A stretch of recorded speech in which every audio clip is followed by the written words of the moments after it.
Greetings and welcome to Eye on Northeast Kansas, the podcast. I'm your host, Melissa Bruner. This is where we recap some of the top interviews you saw on our Eye on Northeast Kansas TV show. You see that Monday through Friday, 4 o'clock Central Time from our WIBW TV studios in Topeka, Kansas. A little bit of a shorter week today at 4. We did not have a show this past Monday as we all marked and commemorated the Memorial Day holiday. Hope you had a meaningful weekend with those you love. It is the unofficial start to summer, which means a lot of fun is happening around the area, and a lot of our guests this week focused on the fun. We're going to talk about summer reading in just a little bit, but I want to start today by sharing an extended version of an interview that you saw on Friday's Eye on Northeast Kansas TV show. That was with Jordy Nelson. Of course, a lot of people around the country know Jordy for his stellar career with the Green Bay Packers, and then, of course, that final year with the Oakland Raiders. They were in Oakland at that point. He is now back in Kansas, right back where he all started it, everything. He's back on the farm in the Leonardville area in Riley County, and he and his family continue a work that they started 15 years ago with the Nelson Family Community Foundation. They have a great benefit. It marks its 15th year next weekend, June 9th and 10th. Jordy took a little time to visit with us, not just about the foundation, how it's grown, and the support that it gets from everyone around the area, but I did manage to sneak in a couple of football-related questions, including that one that has to do with a big honor he has coming up later this summer. I've just been very impressed. How many years is this for the benefit now? This is our 15th year. How much has it grown over those years? The benefit's grown and changed over the years. I think the very first couple of years, it was just a golf tournament and an auction with a few items maybe. I even missed the first couple of years. That's how bad a part of I was. And then we added the autograph signing, and then we've taken it away and now do a cornhole tournament, a drive and ride golf tournament, and now an auction that has 100 live auction items and 50 silent auction items. So it's ginormous. It's a full weekend. We sell VIP tables now. So like, it's just different things that have happened that we've grown, and it's a lot of fun though. And this year we're celebrating the 15 years, so it's even different this year. We're not going to have the big auction. We're going to have some big items, mainly just the big items will be what we're auctioning off, and we're bringing in a concert. So just to have a kind of a celebration and say thank you to all the people who have supported financially at the auction, but also all the businesses that have donated year in and year out, give them a year off from the donations and have them come out and celebrate with us. Even when you think back 15 years ago, why was it important to you and your family to start the foundation, and why has it been important to continue it? So it started with my mom in the restaurant. Some people in our community, some of the first ones that were beneficiaries, had cancer, and just a way to kind of give back to the community that supported the restaurant and my mom and dad, and then to help out the families, obviously. So it started out small. I think the first one might have just been one beneficiary, or maybe two, but it's just a way, I think, mainly to give back because all the support that they had gotten through the restaurant, and obviously, and then as my career grew, there's a lot of interest in it, and we kept adding things to make it bigger and better, and keep adjusting as we go. So I think we've been very blessed as a family, and it's a way for us to give back to the community. But honestly, without the community supporting us, we would just be throwing an event and not making any money. So it's amazing providing an opportunity for people in the community to give back, how they've jumped on board and are fully committed to it and have been there year in and year out. And your benefit and foundation is very special because it finds specific people in the community who have specific needs. So you have 3 beneficiaries this year. Who are they, and what are they facing? Yeah, so we start with Jared, and he's been wheelchair bound for a long time, and he is a kid with a great personality. If you ask any of the teachers at school, he'll put a smile on your face in a heartbeat. So it's fun to help him. And the unique thing here is we were able to get a track system put in their house to where his mom doesn't have to pick him up out of a wheelchair anymore. So it runs along the ceiling and he'll get strapped into it, and it will carry him from like his bedroom to the living room into the kitchen, to where she's not constantly lifting and moving around. So not only are we helping him and his daily life, but also his mother, especially as they all get older, like to be more functional. And then Mary Graham had a tumor, and I believe she's had it removed or partially removed on a very special surgery, very high risk surgery. So being able to help out her with her medical bills as she continues to deal with that. And then we have Kenny, who is someone who worked at the restaurant with my mom. He works at the nursing home now. He does a lot of lawn mowing in the town of Leonardville. So another guy in the community that does a lot for the community. And he's had a lot of pain, and some pain that's kind of prevented him from being able to do certain jobs. And so through doctor's appointments and stuff, they found some stuff that they're able to hopefully help him out with, and then possibly end up getting a hip replacement. So those are the three. And just a little background on how we do is we kind of reimburse them for their medical bills. Easy way to kind of think of it is like a work comp situation. Some of them are specialties, not necessarily with these three, but in the years past are specialty treatments or something that might not be covered by insurance. A lot of it's travel, gas mileage to and from like Kansas City, hotels in Kansas City, stuff like that. So we believe as a foundation that we want them to be able to focus on the person of need and what they need, not necessarily the financial part. So we want to take that burden off so they can stay relaxed and focus on the challenges that lie ahead of them and not necessarily worry about it financially. Which is where the weekend comes in, because it is a lot of fun. How are things going to unfold on benefit weekend? Yeah, so we start Friday evening. We got a family in town that does a very good job smoking some meat. So they do a barbecue. It'll start at 5 p.m. at the Leonardville City Park. So we'll have a barbecue, we'll have a DJ, and then we'll have a cornhole tournament that starts at 6, I believe, or 6:30. Registration at 6, starts at 6:30. So that's Friday night. That's been an adjustment. This will be year number 3 for that. We have grown in teams every year. I think if we started at like 40 last year, we were over 50. So we'll see how many we get this year if we ever end up having to kind of cap it, so we actually eventually end the night and not continue to play cornhole. And then Saturday is a very busy full day. We do a golf tournament, and these golf teams have probably, I would say 75% of them have played in every golf tournament we've had. And so it fills up right away year after year. We kind of even have a waiting list of people that send out texts, hey, can I get in? Can I get in? So that's exciting. And then we do a drive-in ride that will go kind of west of Leonardville through Clay Center, up into some small towns, and then come back to Leonardville. People ride motorcycles, sports cars, antique cars.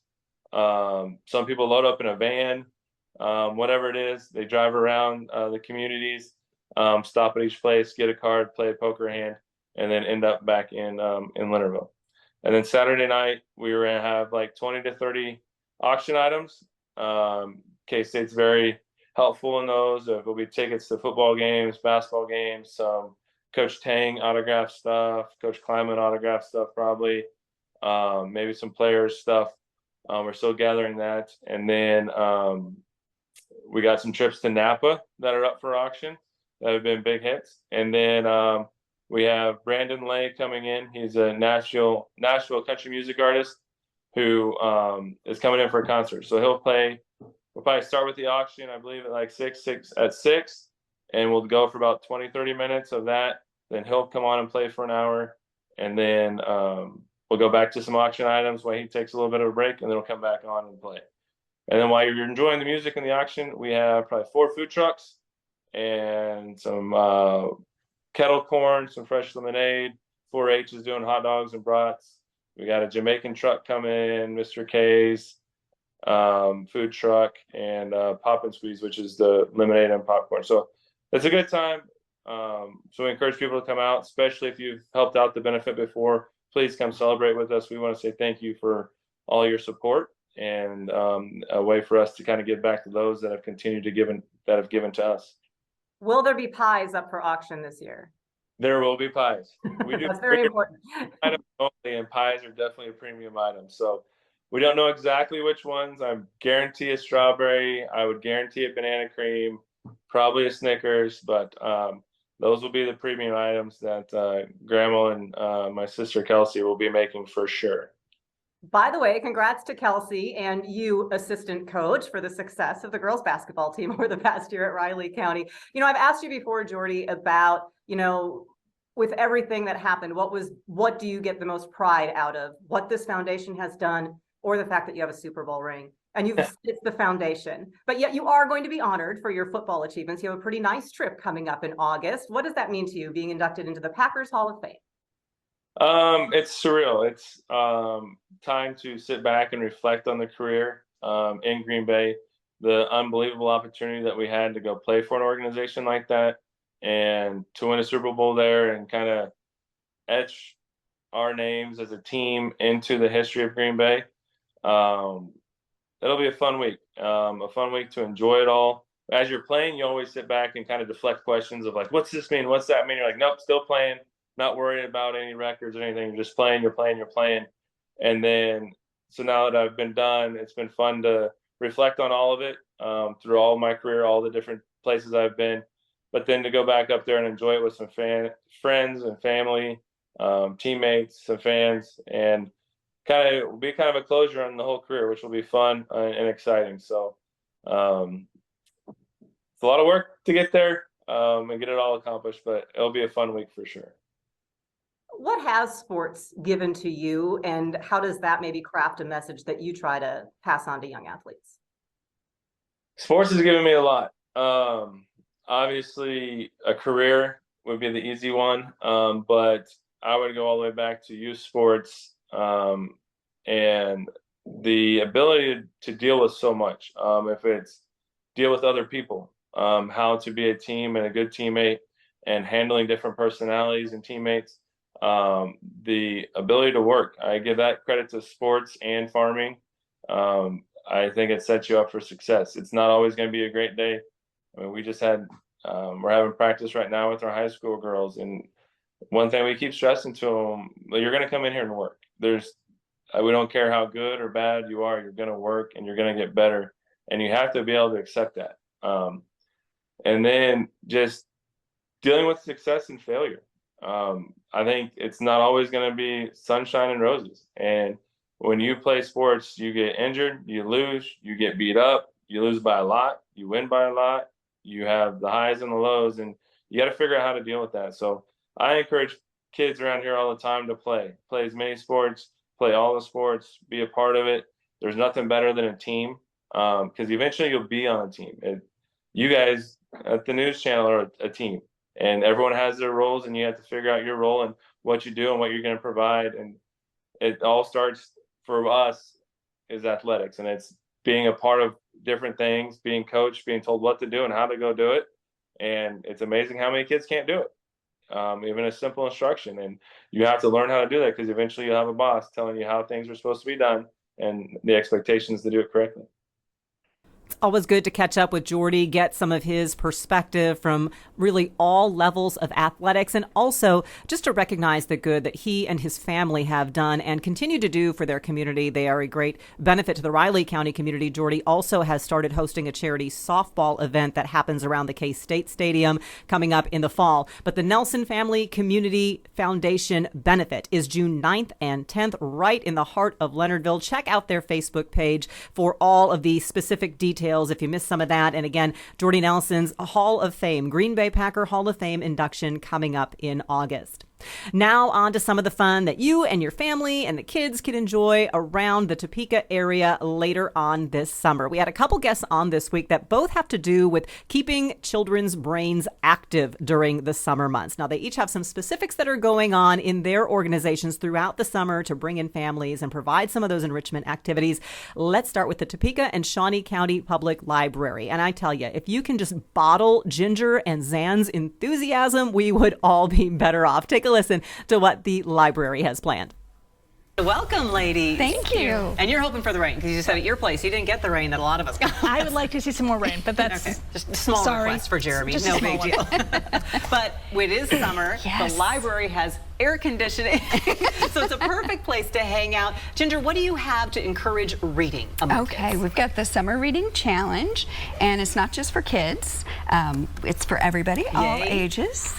We've got prizes for adults too. I like that. Kids, we're encouraging them to read up to 8 hours in June and July. I mean, at least 8 hours, I should say, not up to 8. Please read more than 8. Yes. But if they read 8, they get prizes for every 2 hours. And then adults and teens, their challenge is to read 6 books in June and July. And adults, adults that read 3 books get this super cool tote. And then if they read all 6, they also get a nice water bottle. So they can stay hydrated during the summer months. Yes. Why is reading so important, especially for kids when they're out of school?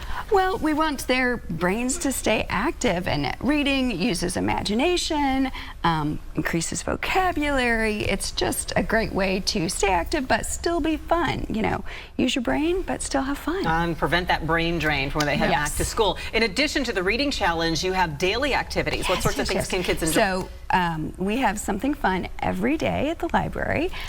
Games, activities, entertainers. So Wednesdays are Blockbuster Wednesdays, where we've got a big performer, morning, afternoon, and an evening show every Wednesday. Magician, juggler, musicians, wildlife, Mr. Stinky Feet. So that's my favorite one to say. So when you're done with getting all of those things done, you can head over to the Sabatini Gallery. You have something just for kids there as well. So it's, you know, it's geared towards kids, but it's for everyone. You know this. Everybody likes to have fun. So I would say that, so it's called Unexpected Friends, and we are looking at this idea of animal friendships. So some are symbiotic friendships, some are just kind of found through zoos or nature preserves. But the whole gallery is about these animals and their friendships. So as you come in, you actually are greeted with a large tarantula den, and as you walk in, you kind of shrink down to the size of a tarantula. There's a little nest of eggs, and they glow in the dark. Who are friends with tarantulas? Toads. Okay. So there's a symbiotic relationship. The toad eats the ants that try to eat the eggs of the tarantula. So they end up having this kind of weird friendship. Another symbiotic relationship is the Nile crocodile, not the alligator, the crocodile, and the plover. The plover picks the food out of the crocodile's teeth. Dental hygiene is very important. Exactly, right there. And so you can cross the Nile on one of our bridges, or you can hop on stones and try not to get bit by the crocodile. There's a hippo toss. You can walk like a giraffe on stilts. There's ostrich eggs. Timbo, the zoo's elephant, painted us an original painting. Oh, fun. Timbo's not going to come to the library. No, you have an artwork from Timbo. You can go see Timbo, but at the zoo later on in the summer. But no, so we've got some wonderful things going on. We also will have every Monday from 10 until noon, one of the zoo docents will come to the library in the gallery, bring one of their docent carts and talk about animals in nature. So we're making that connection with the zoo as well, so you can see these animals. And you have a craft. And they have a craft. Every week there's a different art craft, and so this week we are making owls. Next week it's hippos, and then you get a couple of crocodiles. Every week there's something new to do, and you don't have to be a kid to do this. And is that a cost for that? No, it's I love free. it. I love free. Well, there is. We should mention there's a big kickoff party for the summer reading program, 11 to 1 this Saturday, out in the parking lot of the Topeka and Shawnee County Public Library. And there's the web address to sign up for the reading challenge, tscpl.org/summer. And again, the exhibit that you'll find over in the Sabatini Gallery is Unexpected Friends, and that'll be there through the beginning of August, right? August 13th, yes. August 13th. So go check it all out. So much fun. Thank you, ladies, for filling us in. You can tell they're not enthusiastic at all. Your kids will you'll have a blast with Ginger and Sam. Thank you both. I told you they were fun. Also a lot of fun is the Kansas Children's Discovery Center, located on the south side of the Gage Park property in Topeka. Danae Mosier is their executive director, and little did we know when we scheduled this that we would be welcoming them on the 12th birthday of the Discovery Center. They are still going strong with a lot of great things planned for this summer. Here's our visit with Danae. I didn't even know when we scheduled this. This was birthday day for you, so happy birthday. Thank you. It's a happy day for the Discovery Center. How much has happened, has changed, has grown over the past 12 years? Oh, so much has happened. And you know, we're creeping up on serving 900,000 visitors. That's going to happen sometime in the coming weeks. The expansion outdoors, we're always changing things inside, traveling exhibits, new experiences. It's always a place of serious fun. I like that. Serious fun. And so it is summertime. So as you talk about new exhibits and things that are coming in, what is in store for the summer? Yes, next week we will open an in-house design that we've done in partnership with the Kansas Department of Wildlife and Parks called Camp Kansas.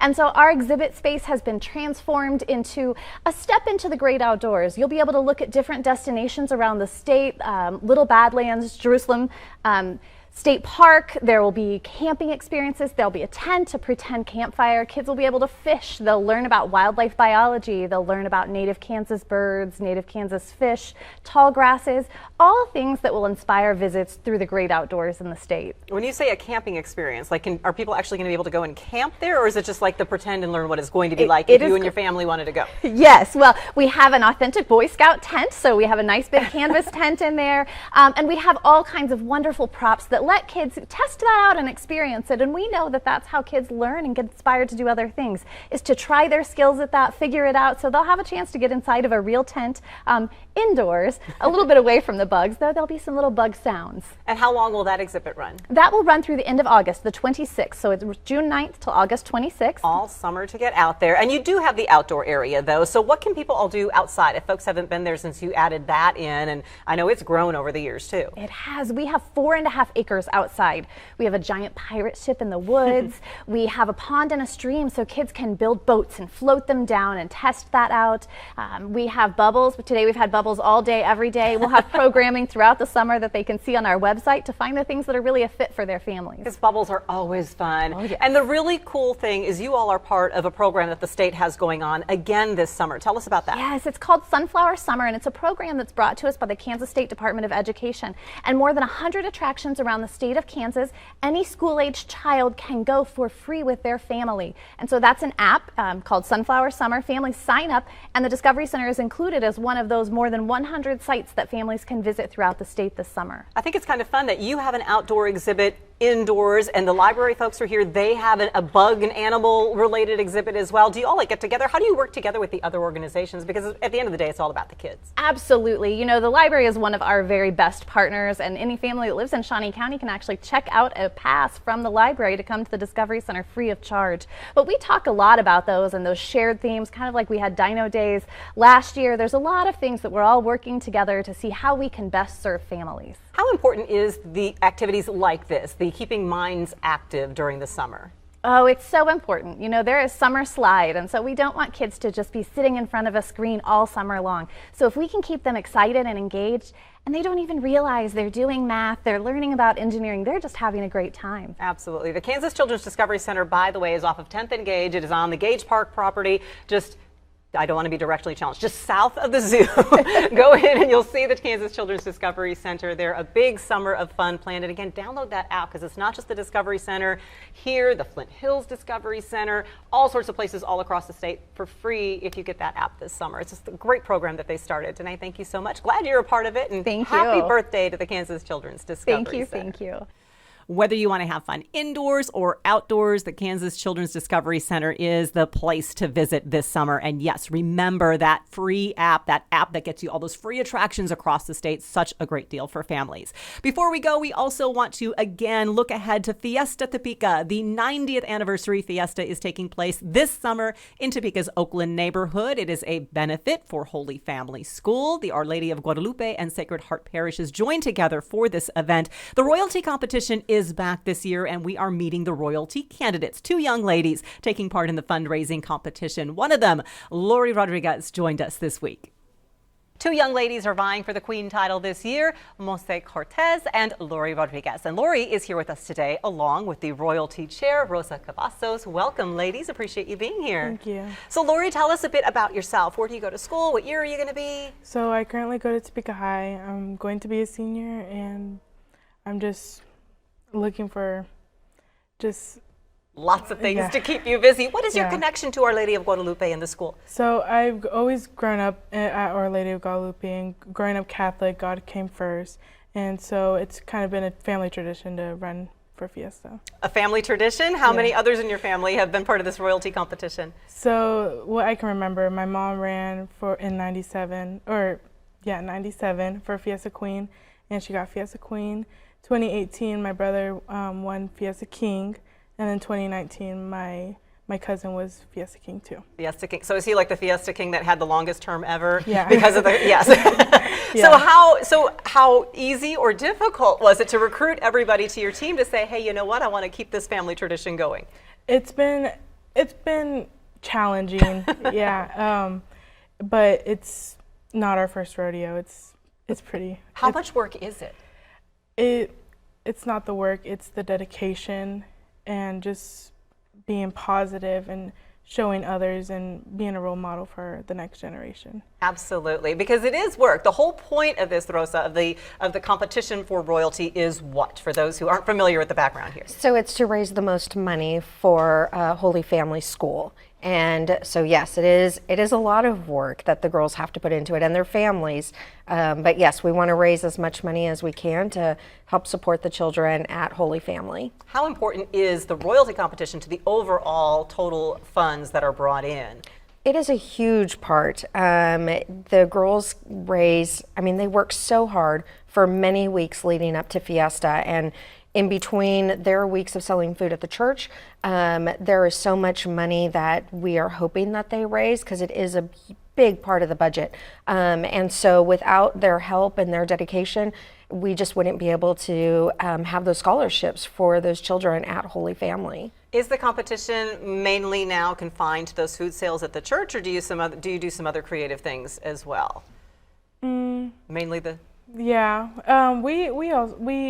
the candidates come up with their own ideas and just an additional money to raise for the church. So we'll keep an eye out for your extras if we Yeah. want to support your candidacy. Yes. So you have those extras coming your way. All right, most of it is the food sales, though. If Yes. your family had a specialty item that you put on the menu, what is it? Probably our gorditas. Okay, what makes them so special, and what is it that's in a gordita? So we put pork in it, and it's just I don't know how to explain it, like masa, and everybody loved it the first time. So We can't give away your secret family recipes. You're trying to be very careful. I can see I cannot give away the secret family recipe. So when is do have a schedule to put up, and when we put this schedule on the screen, we should let everybody know you have had 2 weeks of food sales already. So don't think that Monse is getting a little favoritism because you've had 2 weeks. She is currently in this week, and she has 1 week left. When is your next week? my next week is the 12th through the 17th. Okay, and will we find the gorditas on the menu then? Yes. What else will be on the menu?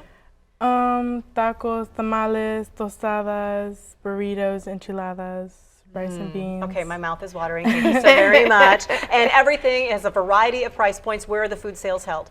At Our Lady of Guadalupe Activity Center. The Marlo Cuevas Melandrin Activity Center. What about the address? It's like Atchison, Northeast Atchison. Branner. And It's on Branner. Branner, Yeah, yeah. there you go. So thank you so very much. Good luck to you. And then do you know where you're going to attend school after Topeka High? No, I'm unsure. Well, we will keep our eyes open for great things ahead for you. Lourie, thank you so Thank very you. much. Rosa, thank you. And we Thank will be you. meeting Monse in the weeks ahead, so we appreciate you both coming in. you. Thank you. Oh, they are so sweet. And I tell you, it was a focus on fun this week on Eye on Northeast Kansas. Always a great time. So much to do around the capital city and the greater Northeast Kansas area throughout the week. If you'd like to see the videos from these interview segments and all of the guests that we welcome into our studios, you can find them on WIBW.com. You can also reach out on my Facebook page, WIBW Melissa Bruner. We have a great time Monday through Friday, 4 o'clock Central Time. You can also catch the live stream on WIBW.com, and all the segments, past and present, are on our WIBW TV 13 YouTube channel. We'd love to have you subscribe to that. And also, of course, keep listening to the podcast. We are always here for you online all the time. Thanks so much for listening. We'll see you on the Red Couch.